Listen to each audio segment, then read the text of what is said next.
진돗개 바로알기 운동본부의 장석윤입니다. 반갑습니다. 진돗개 분양에 대해서 두 번째 시간인데요. 오늘은 진돗개를 분양 판매해서 돈을 벌 수 있는지, 사업성은 있는지에 대해서 이야기를 준비했습니다.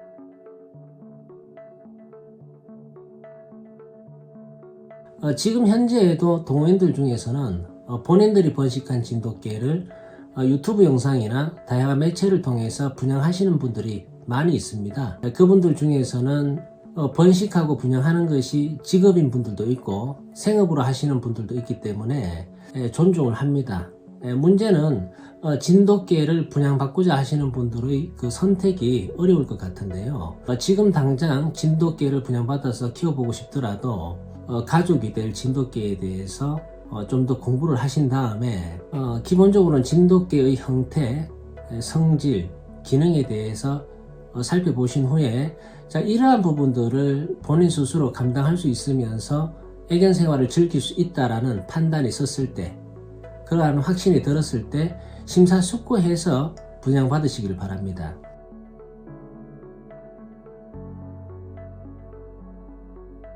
진돗개를 분양 판매해서 돈을 벌 수 있는지, 사업성이 있는지에 대해서 궁금해하시는 분들이 들어있는 것 같은데요. 제 생각은 좀 부정적입니다. 제가 직접 경험을 해봤기 때문이기도 하고, 지금까지 진도 경계에 있으면서 지켜본 바로는 진돗개만을 고집하고 진돗개만을 분양 판매해서 돈을 벌었다거나 부를 축적하신 분들은 제가 본 적이 없습니다. 제가 아는 경계 선배들 중에서도 막대한 자금을 투자해가지고 번식업을 시도하신 분들이 있는데요. 대부분 실패를 했습니다. 저도 한때는 그 진돗개를 좋아하는 사람으로서 내 손으로 나의 실력으로 좋은 진돗개를 번식하고 싶은 그런 욕구가 있었기 때문에 번식업을 시작을 했었는데, 시작한 지 5년 만에 실패를 하고 말았습니다.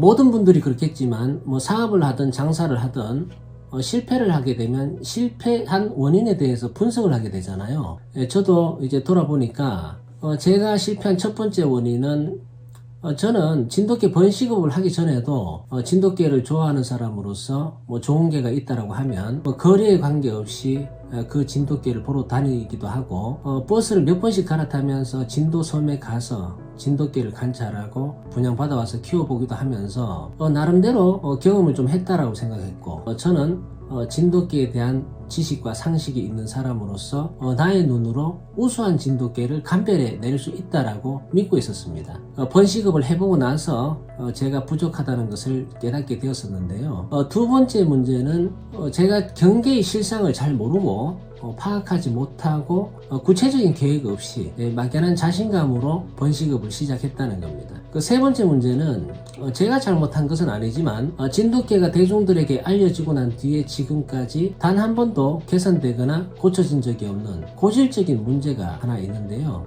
그것은 동호인들이 추구하는 진돗개의 형질이 제각기 다르다는 겁니다. 형태나 본능, 습성, 성질, 기능 모든 부분이 그런데요. 그 중에서는 진돗개와는 전혀 다른 개를 진돗개라고 주장하시는 분들도 많이 있습니다. 이유야 어찌되었든 번식업을 성공하기 위해서는 이러한 모순을 극복해내야 하는데 저는 해결하지 못했기 때문에 어려움을 겪어야만 했습니다. 그래서 저는 동호인들이 추구하는 진돗개들의 형질이 왜 다른가에 대해서 근원적인 문제를 찾아보기 시작을 했고, 제가 분석한 것은 첫째는 동호인들이 납득할 만한 공신력 있는 단체가 없었다는 것이고, 두 번째는 우수한 진돗개의 가치를 판단하는 심사 제도와 심사 시스템의 절차적인 정의가 담보되지 않았다는 것이 근원적인 이유라고 분석을 했습니다. 제가 그렇게 생각했던 이유를 설명해 보자면, 6기에서 진돗개 전람회가 맨 처음 열렸던 시기는 1972년도였고 그때부터 지금까지 수백 번의 전람회가 열렸고 수백 도의 우수한 진돗개들이 심사 시스템에 의해서 선발되거나 탄생이 됩니다. 그런데 전람회의 심사 시스템에 의해서 탄생된 우수하다고 하는 개들의 형질이 진도 현지에서 생태하고 있었던 진돗개들의 보편적인 형질적 범주를 벗어난 개들이 많았다는 겁니다. 시대별로 실제로 전람회에서 상력을 획득한 개들의 형질은 하나의 견종으로 볼 수 없을 만큼 형질 편차가 심하게 나타나는 것을 확인할 수 있었는데요. 그래서 저는 진돗개의 가치나 우수성을 평가해 나가는 심사 제도라는 것이 진돗개의 형질적 가치에 대한 보편적인 기준이 없었을 뿐만 아니라 심사 절차에 있어서도 형평성과 공정성, 투명성 등의 심각한 문제들이 있었다라고 판단을 했습니다. 왜냐하면 진도 섬에서 살았던 진돗개들의 보편적인 형태의 수치 기록이 분명하게 존재함에도 심사 제도에 의해서 탄생된 진돗개들의 형질이 저마다 달랐던 것은 진도 현지에서 생태했었던 실체적인 진돗개의 모습을 인식하지 못한 채 임의적인 잣대로 우수한 개를 선발해 왔다고 볼 수 있습니다. 간단한 예를 들면 진도 섬에 살고 있었던 진돗개들의 형태적인 수치 기록을 보면은 진돗개 성견 수컷의 경우 평균 체구는 지면에서 어깨 높이까지 48에서 50cm이고 최고대 체장의 비는 100대 115 이상이고요. 전성기 때의 체중은 15kg 미만입니다. 그럼에도 불구하고 기본적인 수치 기록을 완전히 벗어난 개들이 심사 제도나 시스템에 의해서 우수한 진돗개로 선발되어 왔던 것이고, 동호인들은 그런 개가 우수한 진돗개인 것처럼 인식할 수밖에 없었던 것 같습니다. 또 한 가지는 지금의 전람회 문화에서는 볼 수 없었던 비도덕적인 관행들이 있었는데요. 그게 뭐냐면은 진돗개 전람회가 개최되면 심사 절차에 따라서 우수한 진돗개가 선발되어야 하는 것이 관행인데, 심사가 있기도 전에 그 대회의 우수한 진돗개는 미리 결정되어 있는 경우가 있었고요. 출진자와 심사위원들 사이에 돈봉투가 왔다 갔다 하는 불법적인 행위가 내부 고발자에 의해서 폭로가 되면서 전람회의 명예는 실추되고 심사위원들의 권위는 바닥에 떨어지는 그런 상황이 벌어졌던 겁니다.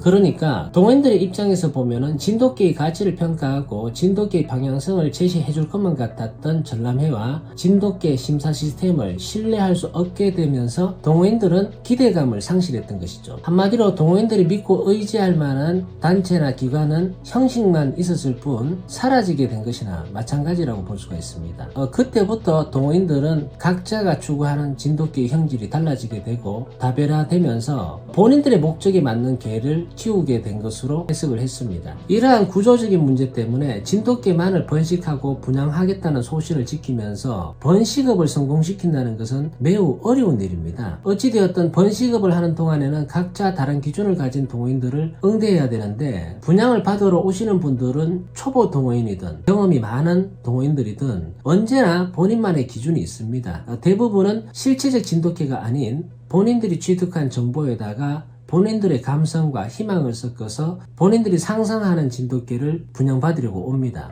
진돗개를 분양하기 위해서는 이분들을 설득해야 되는데요. 진돗개의 보편적인 형질과 기록된 수치에 대해서 설명을 하고 왜 그러한 수치와 형질이 나타나게 되었는지 설명을 해보지만은 동호인들의 근거 없는 고정관념이나 잘못된 가치 판단 기준을 설득을 해서 설명을 해서 교화시킨다는 것은 매우 어렵습니다. 저는 지금까지 단 한 번도 말로써 동호인들을 설득해 본 경험이 없습니다. 저의 역량이 부족할 수도 있겠지만은 동호인들의 고정관념을 바꾼다는 것은 사람을 바꾸는 것만큼이나 어려운 일입니다. 말로서도 안 되면 진돗개들을 직접 보여주고 느끼게 해주려고 노력을 하게 되는데요. 진도에서 반출된 진돗개 중에서 형태적으로도 우수하고 성품과 기능이 검증된 개체를 직접 관찰하고 경험할 수 있도록 도움을 주고 애를 써보지만 본인 기준이 또렷한 동호인들은 쉽게 변하지 않습니다. 그 기준이 진돗개와 거리가 먼 것이어도 마찬가지입니다. 이런저런 방법을 동원해도 분양이 어려워지면 힘이 빠지게 되고 좌절을 맛보게 되면서 구조적인 모순을 극복할 수 없게 되었음을 깨닫게 됩니다. 만약 돈을 벌기 위한 목적으로 번식업을 하시는 분들이라면 현실과 타협하고 동호인들이 원하는 진돗개를 만들려고 합니다. 추구하는 개가 진돗개와는 거리가 먼 형질이어도 번식을 할 때마다 타협할 수밖에 없고, 선택한 종견이 그 외래종의 흔적이 있거나 혈통이 분명하지 않더라도 소비자의 기준에 맞는 개를 번식해서 만들어내면 되는 것입니다. 그렇게 해서 돈을 벌고 번식업을 성공했다고 한들